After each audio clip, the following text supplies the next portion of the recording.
We're on the bridge of the Geo Barents, a rescue ship patrolling the Mediterranean on the lookout for migrant vessels in distress. Yeah, the boat is there already. And they've seen one, a dot in the distance, but we're heading towards it.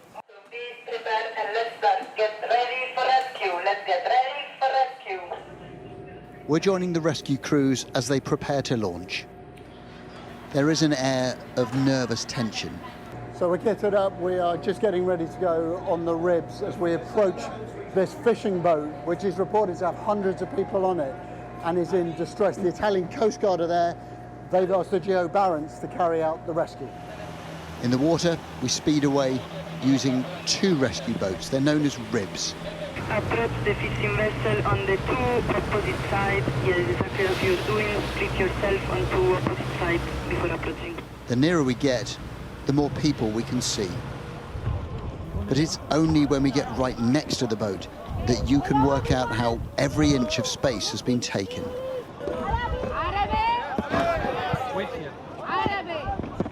And there are hundreds more people crammed out of sight in the underbelly of the boat.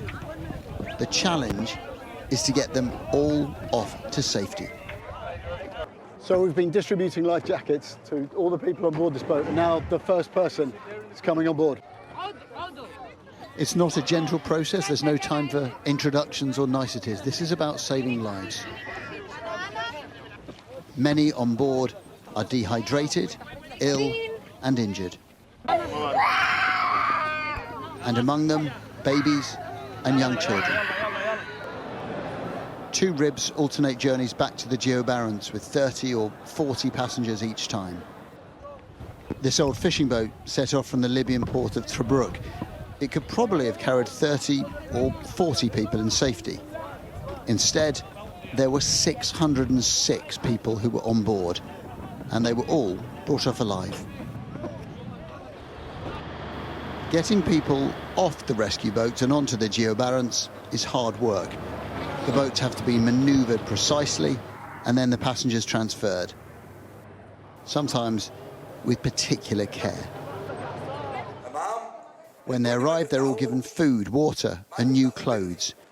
It must be a bewildering experience. Many of these people expected to die.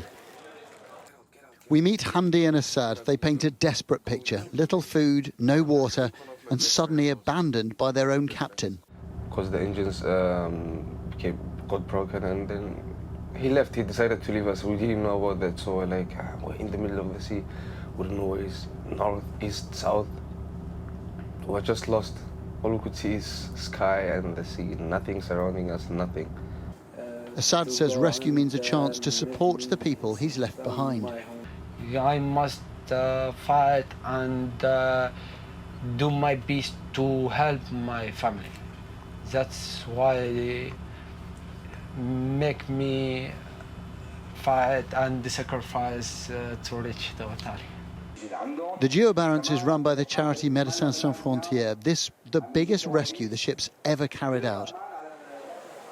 Around most of Europe, the number of migrants is falling, but in the Mediterranean, it's up 300% this year. Italy has declared a state of emergency. So as we head back to port in Italy, the Geo Barents isn't guaranteed a particularly warm welcome. The Italian government says that ships like this are a magnet, that they are effectively giant taxis for economic migrants. It's an accusation the charity denies. If you ask people why they're leaving their countries, why they're putting all their life and their families in one bag, facing borders, facing a different situation, facing even death, because everyone knows that this route is quite deadly, you will easily understand that there is no way to promote migration. This is a tale of desperate people, huge risks, and the politics of migration. Already this year, at least 1,000 migrants have died in these waters, and as summer approaches, this route will just get busier. Adam Parsons, Sky News, on board the Geo Barents.